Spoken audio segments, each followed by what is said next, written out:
Il n'a pas brûlé la Syrie. Il n'a pas détruit l'Irak. Il n'a pas affamé l'Afrique. Il n'a pas pillé les richesses des pays faibles. Il n'a pas lancé de bombes nucléaires sur le Japon. Il n'a pas déclenché une guerre sectaire au Rwanda. Il n'a pas fait exploser la Libye. Il n'a pas divisé la Somalie. Il n'a pas financé le pillage systématique des ressources naturelles de la RDC. Il n'est pas derrière les 13 millions de Congolais tués, ni les milliers de femmes violées à l'est de la RDC.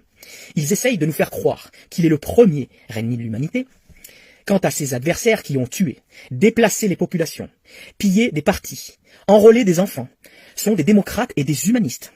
France 24, RFI, CNN, BBC Afrique, BFM et les autres, ces médias du genre ne servent qu'à nous manipuler et à un lavage de cerveau du public. Vladimir Poutine est un héros pour son peuple. Parlons de l'Ukraine, ce que tout le monde devrait savoir. Cela fait 8 ans, depuis la signature des accords de Minsk, que la guerre est présente en Ukraine.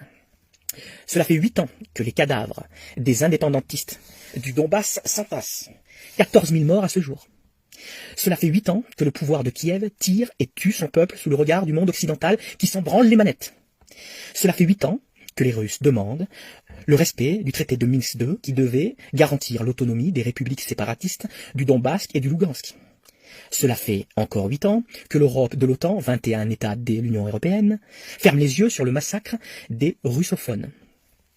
Cela fait 2 ans, depuis le départ de Trump, que Joseph Robinette Biden casse les couilles à Poutine pour implanter des bases de l'OTAN en Ukraine à 750 km de Moscou. Bordel de merde, à force de faire chier le monde, de fermer les yeux en toute hypocrisie, faut pas s'étonner, au bout de 8 ans, que les Russes perdent patience.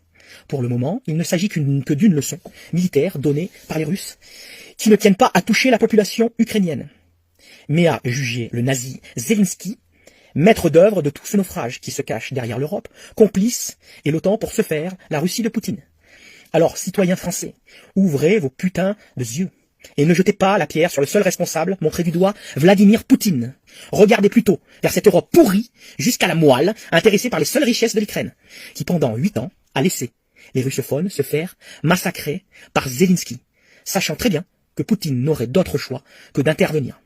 Honte à vous l'Europe macroniste. Honte à toi l'OTAN de Biden. Honte au nouvel ordre mondial et sa clique sataniste. Que la vérité triomphe. L'OTAN est une calamité qui doit être dissous immédiatement.